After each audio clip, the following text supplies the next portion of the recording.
راځه ستاسې اسد صاحب آ گئے ہیں. راځئ جی راځئ. آپ تیار ہو تو بس کہہ دیں. نہیں یہ صرف ہی نہ تپوس. راجہ صاحب اب ادھر آئے نا. نہیں کرتا ہوں, کھڑے تو ہو نا. ہمارا ساتھ ہمارا پوسٹ پہ تو مورل سپورٹ. بالکل بالکل.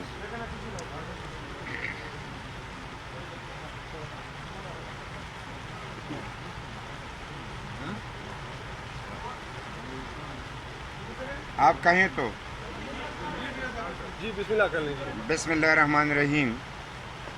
جیسے کہ آپ تمام ساتھیوں کو پتہ ہے کہ یہ اسٹیئرنگ کمیٹی کا اجلاس جس ایجنڈے کے تحت ہوا تو ہمیں تمام یعنی جنوری کے مہینے کے آخر تک ایک پروگرام دینا تھا, اور اسی پہ کافی غور و خوض کے بعد ہم نے ایک شیڈول تیار کیا ہوا ہے. اور اس سے پہلے 13 تاریخ کا جو جلسہ ہے اس پہ تمام تر توجہ مرکوز کرنی ہے کہ سارے پاکستان اور دنیا کی نظریں اس پہ لگے ہوئے ہیں. تو اس کو کامیاب ترین بنانے کے لیے سب سے یعنی پہلے ہم اپنی توانائیاں اس طرف یعنی اس پہ خرچ کریں گے, لیکن اس کے بعد جو ہم پروگرام بنائیں گے تو ہم نے تمام پاکستان میں یعنی آپ جہاں جہاں آپ کریا کہہ سکتے ہیں کہ ہم نے تمام پروگرام غور و خوض کے بعد بنا لیا, اور اس تمام شیڈول کا اعلان ہمارے اکابرین 13 تاریخ کو جلسہ عام میں کریں گے. جو ہمارے یعنی لانگ مارچ کا تو جنوری کے آخری ہفتے میں لانگ مارچ ہوگا, اور یہ تمام جو پروگرام ہم ترتیب دے رہے ہیں تو یہ اسی شیڈول کے دوران ہوگا کہ جنوری کے آخری ہفتے سے قبل ہم یہ تمام جو رابطے ہیں, جو کسانوں سے رابطے ہیں, وکلاء سے رابطے ہیں, اور یعنی تمام مکتب فکر کے لوگوں سے, ڈاکٹر سے اور تاجروں سے, اساتذہ کرام سے, مزدوروں سے, کسانوں سے, یعنی جتنے ہیں ہم نے تمام صوبائی قائدین کو یہاں سے ہدایت دیے ہیں کہ وہ اپنے اپنے صوبوں میں ان تمام مکتب فکر کے لوگوں سے رابطہ رکھیں اور اس تحریک کا حصہ بنانے کے لیے ان سے رابطہ رکھیں, کیونکہ ان لوگوں کو سب سے زیادہ مشکلات ہیں. تو اس بنیاد پہ ہم یہی کہیں گے کہ چونکہ حکومت نے 13 تاریخ کے لیے کافی روڑے اٹکانے کی کوشش کی ہے, وہاں پہ یعنی گراؤنڈ کو انہوں نے ڈیم بنا دیا ہے, سیلاب یعنی آپ کہہ سکتے ہیں کہ وہاں پہ تالاب بن گیا ہے, اور ہم اس یعنی جو انہوں نے طریقہ کار اپنایا ہے کہ ہم تو اجازت یعنی دیں گے, ہم روکیں گے نہیں, لیکن تمام اقدامات روکنے کے لیے کیے جا رہے ہیں. گرفتاریاں شروع کر دی گئی ہیں, آپ یعنی جو کرسیوں والے ہیں ان پہ پابندیاں لگا دی گئی ہیں, اور لاؤڈ سپیکر کے حوالے سے ڈی جی بٹ کے تو آپ پہلے ہی سن چکے ہیں, ان کو جس بونڈے طریقے سے گرفتار کیا گیا ہے, شرمناک طریقے سے گرفتار کیا گیا ہے. تو یہ طریقہ کار جو انہوں نے اپنایا ہے صرف اس لیے کہ وہ ہمیں ڈرائیں اور یہ کہیں کہ کبھی کرونا کا بہانہ بناتے ہیں. تو ملتان کا حشر تو ان لوگوں نے دیکھ لیا ہے, پابندیوں کے باوجود ہمارا سب سے کامیاب ترین پروگرام وہاں پہ ہوا, حکومت ناکام ہوئی اور اپوزیشن کامیاب ہوئی. انشاءاللہ لاہور میں ہم ان کو شکست فاش دیں گے. یہ موجودہ حکومت تمام یعنی جتنے بھی ترکیبیں آزمائیں یہ فیل ہوگی, اور ہماری یہ تحریک جو ہے, ہماری جو جلسہ عام ہے وہ کامیاب ترین جلسہ ہوگا. اور میں یہ ضرور کہوں کہ جو یہ طریقہ کار اپنا رہے ہیں یہ ڈر کے مارے اپنا رہے ہیں. اب رابطے بھی کر رہے ہیں, کہہ بھی رہے ہیں کہ مذاکرات کے لیے میں تیار ہوں.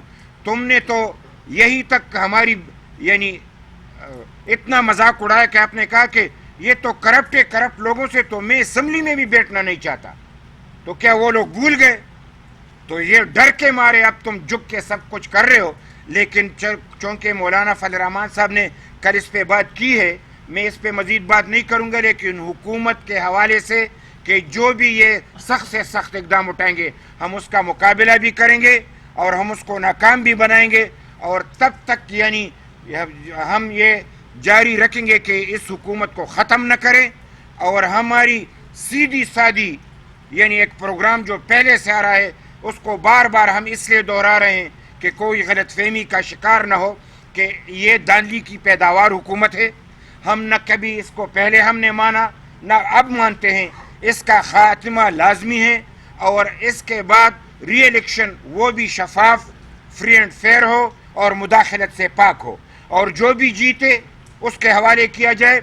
और आइन की बालादस्ती सबसे बड़ी बात है और फिर पार्लियामेंट की सुपरमेसी उसको कायम रखना है और तमाम इदारों को आइन के दायरे कार में रहते हुए अपना काम करना है। किसी को किसी दूसरे इदारे में मुदाखलत की न इजाज़त है न ज़रूरत है। आइन की बालादस्ती हम चाहते हैं। यही यानी हमारा शेड्यूल जो है वो तय हो चुका है। एक बार फिर मैं ये बात बता दूं, उसका ऐलान 13 तारीख को होगा और इसके बाद हम तमाम मकतब फ़िक्र के लोगों को खुद भी हम राबिता रखेंगे मरकज़ के सतह पे, लेकिन सूबों की सतह पे हमारे तमाम PDM के पार्टियों के कायदीन इनसे राबिता रखेंगे और उनसे यानी जिस तरीके से भी यानी वो प्रोग्राम बना सकते हैं वो प्रोग्राम बना दें और उस प्रोग्राम के तहत हम यानी लॉन्ग मार्च के लिए फ़िज़ा बना के इस्लामाबाद की तरफ महीने के आखिर में एक डेट फिर हम ऐलान करेंगे और जनवरी के महीने के आखिरी हफ्ते में हम ऐलान करेंगे और तमाम पाकिस्तान के लोग जितनी भी हम ये तमाम एक्टिविटीज़ करें तो उसके बाद हम फिर इस्लामाबाद की तरफ रुख करेंगे और वो हमारा आखिरी उस तरीके से इक़दाम होगा कि हर सूरत में इस हुकूमत का ख़ात्मा करेंगे और उसी में डिसाइड करेंगे कि अब पीक पे सब कुछ पहुंच चुका है,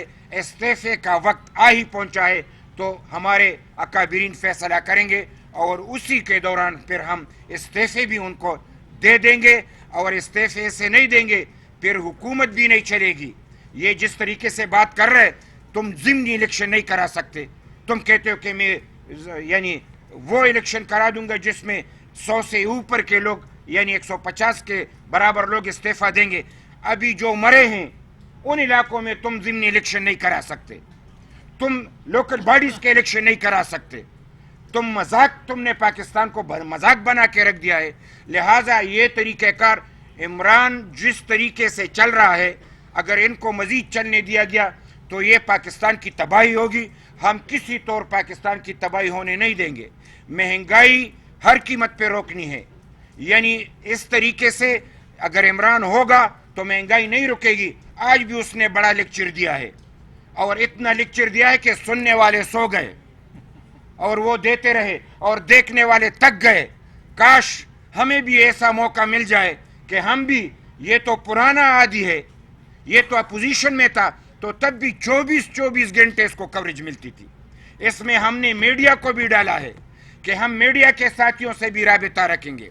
इस तहरीक के हवाले से मीडिया के लोगों को इत्मीनान में लेंगे कि वो हमें इस हवाले से सपोर्ट करें कि पाकिस्तान की बका के लिए हमें सपोर्ट करे, जमहूरियत की बका के लिए हमें सपोर्ट करे और जो पाबंदियां मीडिया पे लगी हैं उसके लिए हमें सपोर्ट करे। मीडिया की इस वक्त हमें सबसे ज़्यादा ज़रूरत है और हम आपको इत्मीनान में लेंगे भी, लेकिन ख़ुद भी आप समझते हैं कि ये जंग ऐसा जंग है कि आप हमारा साथ देंगे तो आपका भी भला होगा, इस कौम का भी भला होगा। ये बताइए कि आया कुछ कन्वेंशन होंगे, ताजर कन्वेंशन, किसान कन्वेंशन और इस तरह से सादा की कन्वेंशन, ये तरीक़ाकार अख्तियार करेंगे, ये कौन सा तरीका अख्तियार होगा और ये डिवीजन की सतह पे, जिले की सतह पे होगा, ये थोड़ा इस तरीके ये अब बिल्कुल ऐसा ही है।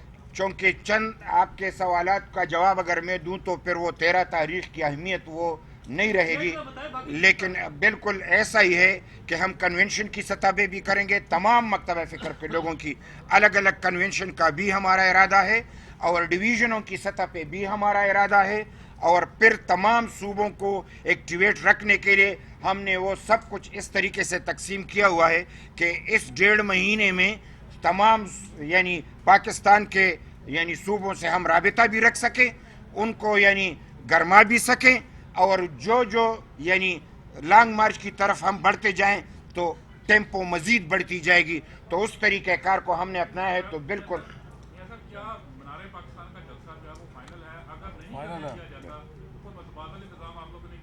मीनार पाकिस्तान का जलसा बिल्कुल अटल है।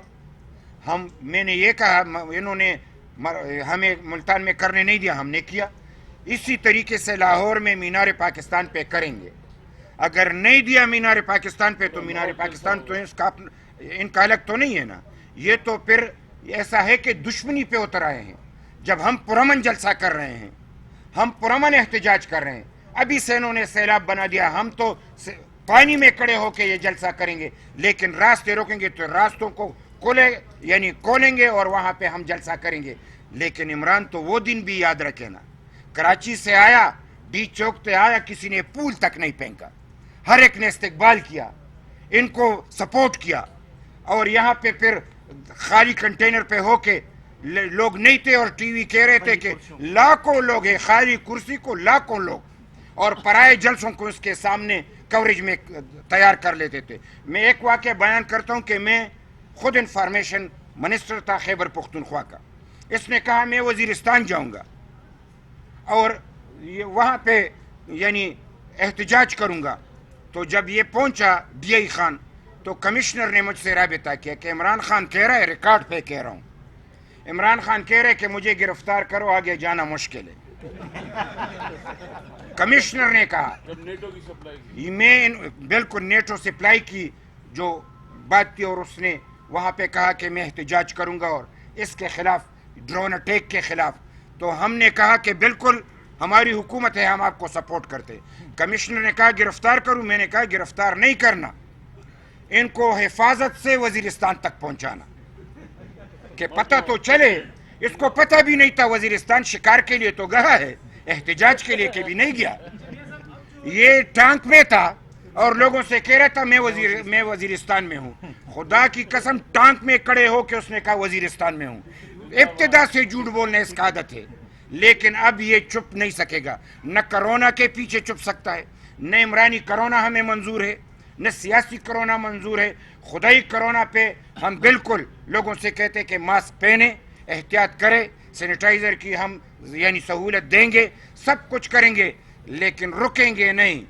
इमरान को कोरोना के पीछे छुपने नहीं देंगे और वही आज हम उसी तरीके से जोश और जज्बे से जाएंगे कि इस हुकूमत का खात्मा करें। इकबाल साहब, जब इमरान खान एहतजाज कर रहे थे तो आपने ये कहा कि पार्लियामेंट में कारकुनों की जो गिरफ्तारियां उन्होंने शुरू की हैं, उसके लिए क्या हिकमत अमली है?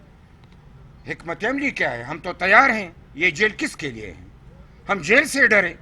हम तो कानूनी और आईनी रास्ते अपनाएंगे। कानूनी और आईनी रास्ते जो गिरफ्तार होते हैं उनके लिए भी हैं, वो अदालत भी जा सकते हैं, हम केस भी कंटेस्ट कर सकते हैं।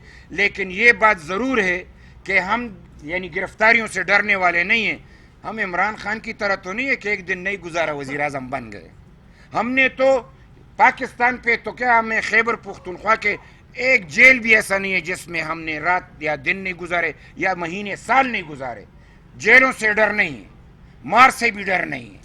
और ये बात सच है कि जमहूरियत को बहाल करना है, मौजूदा हुकूमत का खात्मा करना है, और इंशाअल्लाह 13 तारीख तक इंतज़ार करें कि तमाम शेड्यूल लाहौर में ऐलान हो। और पहिया पीपल्स पार्टी के बड़े सीनियर रहनुमा हैं और वो ये कह रहे हैं कि ये जो भी पापड़ बेल लें, इस्तीफे दे दें, उसका आईनी और कानूनी रास्ता ये है कि कोरम पूरा होगा तो इजलास भी चलते रहेंगे और असेंबली भी डिस्टर्ब नहीं होगी। अगर पीपल्स पार्टी के सीनियर रहनुमा की ये सोच है तो फिर इस्तीफों का क्या फायदा होगा? ऐसा है कि एतजाज़ हसन साहब सीनियर बंदे हैं, पीपल्स पार्टी के काबिल एहतराम शख्सियत हैं। बिलावल साहब ने उसके हवाले से बड़ा अच्छा जवाब आज आपको दिया हुआ है। उन्होंने कहा कि सेंट्रल कमेटी का इजलास बुलाएंगे, उसमें वो होंगे और जो फैसला पार्टी का होगा वो भी तस्लीम करेगा, मैं भी तस्लीम करूँगा। अच्छा मियां साहब, एक बात, थ्रेट अलर्ट जारी कर दिया हुकूमत ने 1 हफ्ता पहले, और थ्रेट अलर्ट का मकसद ये लगता है बज़ाहिर कि शायद कि अवाम ना जा सके, अवाम डर जाए, और राना सनाउल्लाह का नाम भी ले दिया उस थ्रेट अलर्ट में, और क़यादत का भी, मौलाना साहब का और बाकी क़यादत का भी। इसको आप कैसे देखते हैं? देखिए, मैं जवाब देता हूँ उसका। देखें, मैं वज़ीर दाखिला रहा हूँ। जब थ्रेट अलर्ट होता है तो ये हुकूमत की ज़िम्मेदारी होती है कि अपने शहरियों को हिफाजत फराहम करे। हमारे दौर में जब दहशत गर्दी से हम लड़ रहे थे, इससे ज़्यादा संगीन थ्रेट अलर्ट आते थे इमरान खान के हर जलसे में, लेकिन हुकूमत उसके लिए तमाम हिफाजती इक़दामात उठाती थी, जिसका नतीजा ये है कि आपने देखा 5 साल عمران خان نے مکمل تحفظ کے ساتھ اپنی تمام سیاسی سرگرمیاں جاری رکھیں. اگر کوئی تھریٹ الرٹ ہے تو اس کی ذمہ دار اپوزیشن نہیں ہے، اس کی ذمہ داری حکومت پہ عائد ہوتی ہے کہ حکومت اس تھریٹ الرٹ کے تدارک کے لیے جو مناسب حفاظتی اور انتظامی بندوبست ہے وہ یقینی بنائے. تھریٹ الرٹ کی بات میں کروں. تھریٹ الرٹ پشاور میں بھی تھا، تھریٹ الرٹ جو تھا وہ کوئٹہ میں بھی تھا، اور اگر آپ کو ہم بتائیں کہ ہم سب کو الگ الگ ہے، ہمیں دیے بھی جا چکے ہیں، بائی نیم دیے جا چکے ہیں.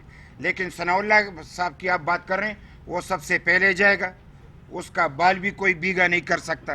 یہ اپنے مرضی کے تھریٹ الرٹ یہ خود اسی طریقے سے جاری کرتے ہیں. جلسہ ہوگا تو پھر کچھ تھریٹ الرٹ نہیں ہوگا. وزیر اعظم نے آج پھر دعوت دیا نیشنل ڈائیلاگ کی، انہوں نے یہ کہا ہے کہ پارلیمنٹ ہی بہترین ڈائیلاگ کی جگہ ہے، اور ساتھ ہی انہوں نے یہ کہا کہ اگر آپ کو ہمیں ہٹانا ہے تو آئینی راستہ اختیار کریں، تحریک اعتماد لے کر پارلیمنٹ میں. ایک بات اس پہ کل مولانا صاحب نے دو ٹوک الفاظ میں بات کی ہے، تو ہم ایسی بات کرنا نہیں چاہتے کہ کنٹراڈکٹ ہو. اس کے بعد جو فیصلہ ہوگا تو آپ کو اطلاع دی جائے گی. بڑی مہربانی، خدا خوش رہے. بڑی مہربانی.